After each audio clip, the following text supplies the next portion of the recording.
نحمده ونصلي على رسوله الكريم أما بعد عن مغيرة رضي الله تعالى عنه قال كنت مع النبي صلى الله عليه وسلم في سفر فأهويت أنزع خفيه فقال دعهما فإني أدخلتهما طاهرتين فمسح عليهما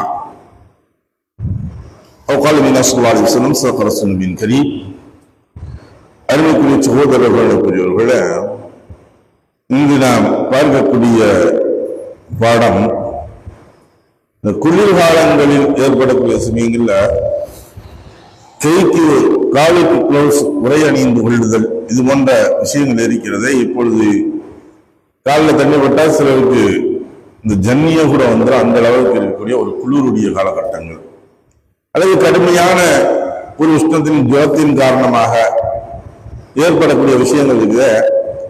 இப்ப இந்த சமயங்கள்ல என்ன செஞ்சுக்கிறது, எது போல இருந்துக்கிறது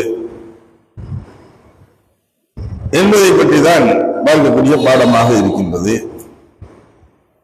ஒது செய்யக்கூடிய சமயங்கள்ல அப்ப அவங்க ஒது செய்து கொள்வார்கள். ஆனால் ஒரு முறை நாம் காலை நல்ல முறையில் கழுவி விட்டு காலை கழுவிட்டு அதுக்கு பிறகு சுத்தமான முறையில் தண்ணீர் காலை கழுவிட்டு ஒன்னு இந்த தோடினால் ஆகப்பட்ட உரைகள் இருக்கும், கால் உரை என்பதாக சொல்வார்கள். அது ஷூ மாடல்ல இருக்கும், அது தோடால் ஆகப்பட்டதாக இருக்கும். அது காலில் மாட்டிக்கிட்டோம்னா கொஞ்சம் இந்த குளிர்ந்த தன்மைகள் காலுக்கு அடிக்காமல் இருக்கும். உள்ள கால் வெதுவெதுப்பாகவே இருந்து கொண்டு இருக்கக்கூடிய சூழ்நிலை இருக்கும். இது இருக்கக்கூடிய சமயங்கள் அந்த இவர் ஒழு முறிஞ்சிருச்சு அப்படின்னா இவர் ஒழு செய்யக்கூடிய சமயத்துல முகத்தை கழுவிக்கிறது, கையை கழுவிக்கிறது, தலைக்கு மசாஜ் செய்யறது. அதே போல இந்த மோசாவின் மீது, அதாவது காலுறையின் மீது இவர் மசாஜ் செய்தால் போதும், தடவினால போதும். காலை கழட்டணும், காலை எடுக்கணும், காலில் தண்ணி ஊற்றி கழுவணும் அவசியம் இல்லை. அவர் அதன் மீது கால்களை தடவி கொண்டால் போதுமான ஒன்றாக இருக்கிறது. இது வெளியூருக்கு செல்லக்கூடிய பிரயாணத்துடைய சமயங்களில் 3 நாட்களுக்கு ஒரு முறை, உள்ளூரில் இருக்கும் பொழுது 1 நாட்களுக்கு ஒரு முறையாக அப்படி சொல்லப்பட்டிருக்கு. அந்த விஷயங்களை பற்றி தான் இன்று பார்க்கக்கூடிய பாடம். பாக்கி ஏனைய சட்டங்களை பற்றியும் எதிர்பார்க்க இருக்கின்றோம். முகீரா ரலியல்லாஹு தஆலா அவர்கள் கூறியதாவது, நான் ஒரு பிரயாணத்தின் போது நபி ஸல்லல்லாஹு அலைஹி வஸல்லம் அவர்களுடன் இருந்தேன். அவர்கள் ஒரு செய்ய சென்றபோது அவர்களுடன் அவர்களது 2 கால் உரைகளையும் நான் கலக்குவதற்காக குனிந்தேன்.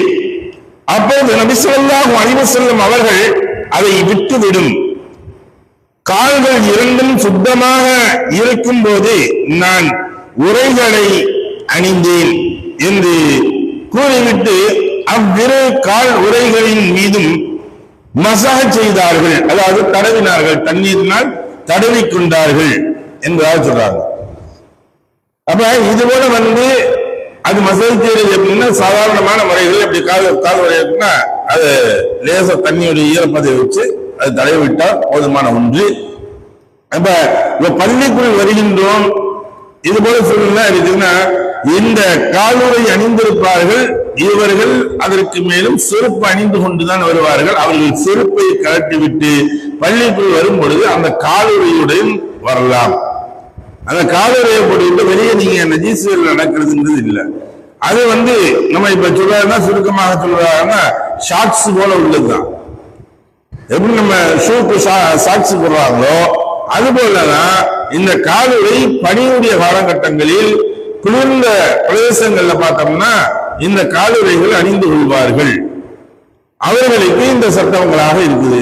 இதே சமயத்தில் ஏன் அப்படின்னா மனிதனுக்கு கால் கை 2ம் குளிர்ச்சி அடைந்து விடக்கூடாது.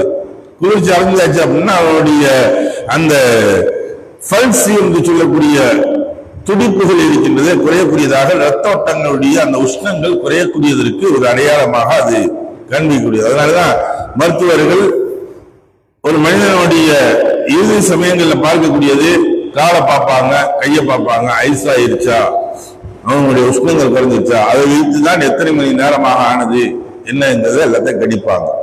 அதனாலதான் அந்த கால் மெயினாக குளிர்ச்சி அடையக்கூடாது என்பதற்காக தான் அந்த உஷ்ணத்தின் காரணமாக குளிர் பிரதேசங்களை இந்த செய்ய சொல்லுது. அடுத்து நம்ம உதவி செஞ்சுட்டு ஒரு மனிதன் வர்றா, எல்லாம் வந்த உடனே இப்ப சாப்பிடுறாங்க, இது நமக்கு பெரிய ஒரு விஷயமாகவே தெரியும். ஏதாச்சும் சாப்பிட்டா அப்படின்னா உதவி முடிஞ்சிடும் அப்படின்னு நினைப்போம்.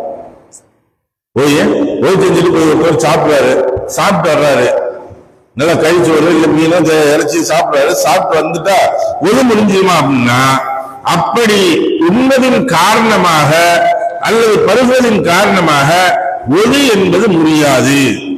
அபூபக்கர் ரலியல்லாஹு அன்ஹு, உமர் ரலியல்லாஹு அன்ஹு, உஸ்மான் ரலியல்லாஹு அன்ஹு ஆகியோர் சாப்பிட்ட பின் ஒளி செய்யவில்லை.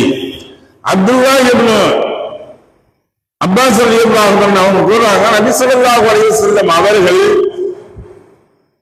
சமைக்கப்பட்ட ஒரு ஆட்டின் தொடை பகுதியை, இறைச்சியை சாப்பிட்ட பின் ஒளி செய்யாமலே தொழுதார்கள்.